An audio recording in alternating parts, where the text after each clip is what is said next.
Imagine waking up to the soft chime of silver bells, your world enclosed not by stone walls alone, but by silence, secrecy, and 100 unspoken rules.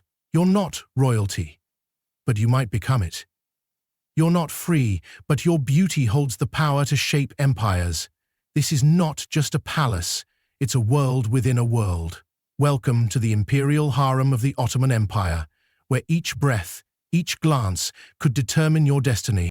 Before we continue, make sure to stick around till the end, because this is not just about silk cushions and scented baths. It's about power plays, survival, and the psychological chess game played by women hidden behind golden screens. And trust me, what you'll learn at the end might completely change the way you view history. Let's begin at sunrise. The concubine awakens, not to the voice of a servant, but to the sound of soft-footed attendants moving quietly around her shared chambers. The air is thick with the smell of jasmine and clove smoke, from the incense that burns constantly to ward off illness and maintain the illusion of eternal calm. She lies in a curtained alcove, atop layers of silk quilts embroidered with tulip patterns, symbolic of the empire's grandeur. A chamber isn't private. Very few concubines have their own space. Instead, she shares it with 5, sometimes 10 other women, all of whom are rivals, allies, or both. Today is not an ordinary day. Today she has been summoned. A eunuch, one of the black eunuchs who serve in the harem under the Kislar Agassi, the chief black eunuch, slips in with an expressionless face and an ornate scroll. Her name is called. Her hands tremble slightly. The other concubines exchange quick, unreadable glances. She has been chosen for a bath, a sign she may be presented to the Sultan tonight. To outsiders, this might seem like an honor. To those within the harem, it's a dangerous game. One misstep, one wrong word, one perceived insult, and you could fall from grace in a single moment. Or worse, you might never be heard from again. As she follows the eunuch through the long, echoing corridors of Topkapi Palace's harem, she catches glimpses of others, concubines reading poetry, embroidering robes, whispering behind delicate veils. This is a place of education as much as seduction. Girls are brought here as young as 8 or 9, often taken from conquered lands, Circassians, Georgians, Slavs, chosen for their beauty, trained for years. By the time they reach their teens, they can recite Persian verses, play instruments, and speak Turkish and Arabic fluently. They are taught not only how to dance, but how to intrigue, how to read people, and how to hide their true intentions beneath perfect smiles. In the hammam, the palace bathhouse, the ritual begins. The steam is thick and fragrant with rosewater. Attendants, usually older concubines or eunuchs, scrub her skin meticulously, massage her body with oils, and perfume her hair. Her nails are trimmed, her eyebrows darkened with soot. This is not about vanity, it's preparation for potential ascension. The Sultan rarely chooses randomly. Everything is orchestrated. Sometimes it's politics. Sometimes whispers from the valet sultan, the queen mother, guide his decisions. And sometimes, as strange as it seems, fate intervenes. She returns to her chamber glowing, not with pride, but with fear, because now the other concubines know. Their stares are colder, their whispers more pointed. In the harem, elevation breeds enemies, and not all weapons are visible. She waits, and then another message. She will attend the Sultan after the evening prayer. She is dressed in gauzy silks, nothing overly bold. Makeup is applied sparingly.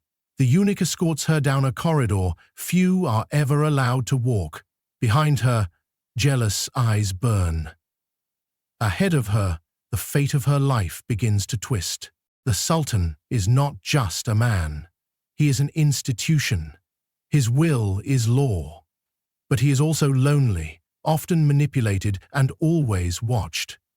Their encounter is not recorded, of course, but history tells us that if she pleases him, whether through wit, mystery, or warmth, she may be summoned again. If she's truly exceptional, she may rise to the rank of Haseki Sultan, the Sultan's favorite. If she bears him a son, her status skyrockets. She could one day be the Valida Sultan herself, wielding vast political influence behind the scenes. But none of that is promised. Tonight, she must be perfect. Afterward, she is returned quietly. No one speaks to her. The other concubines pretend not to notice, but they notice everything. Days pass, then weeks. She is summoned again, and again. Whispers spread. She is climbing. Now pause for a moment, because behind all this drama lies a much larger truth. The harem wasn't just a place of sensual pleasure. It was a deeply political institution. The Ottoman Empire, unlike many others, practiced fratricide.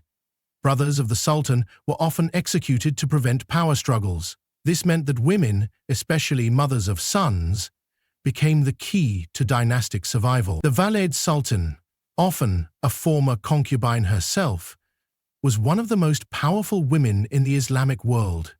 She could appoint viziers, command building projects, and even influence wars. And every girl in the harem knew her future could look like that. But only for the rarest few. For most, life in the harem was a cycle of routines. Morning prayers, lessons in poetry, music, and calligraphy. Supervised socializing. Occasionally they were granted time in the gardens, beautiful enclosed courtyards bursting with fountains and birdsong. They rarely saw the outside world. Letters were censored, secrets were currency, and boredom, for many, became an invisible poison. Still, some carved lives of quiet power. Senior concubines often became mentors or strategists. Others were married off to high-ranking officials as rewards for loyalty. A few tried to escape, though this was nearly impossible. Those caught were punished severely, sometimes with exile, sometimes worse. And yes, there were rebellions, small, silent ones. Poison slipped into tea, veiled insults during musical performances, even secret alliances formed between concubines and eunuchs. The harem was a pressure cooker of ambition, and yet, to the world outside, it remained a place of mysterious allure. Now, fast forward to a different time. The empire is declining, the world is modernizing. Western diplomats and their wives begin to circulate wild stories about the harem, exoticizing it, distorting it. To them, it is little more than a sexual playground. But that's far from the truth. The harem was never only about pleasure. It was about politics, culture, control, and survival. Let's zoom in again. Our concubine is older now, perhaps 30, no longer in favor, but not discarded. She mentors younger girls. She still wears elegant robes, but the silks are darker, more modest. She has learned how to play the game. She knows that knowledge is a weapon, that silence can be more powerful than speech. She remembers when the Valid Sultan once asked her opinion, and used it. She may never leave the palace, but within these walls, she has built a life. She has seen friends rise, fall, disappear. She has grieved, quietly, and still, she survives. And survival in this world is its own kind of victory. As the day ends and the call to prayer echoes over Istanbul, she returns to her alcove. She lights a small oil lamp. She opens a worn poetry book. She reads verses written by another woman, long gone. Maybe a concubine like her. Maybe a queen. She smiles. Because in this strange, gilded cage, stories are how you remember who you are. And now, as you reach the end of this journey, ask yourself, how many stories have been lost behind palace walls? How many women shaped empires from the shadows? And how many more are waiting to be remembered? If this glimpse into the life of an Ottoman harem concubine moved you, don't forget to like this video, subscribe to the channel, and share it with someone who thinks history is just about dates and battles. Because the real stories, the ones hidden in whispers and candlelight, are the ones that change how we see the world. And if you want to explore more secrets of history's most misunderstood figures, stay tuned for our next deep dive. You won't want to miss it.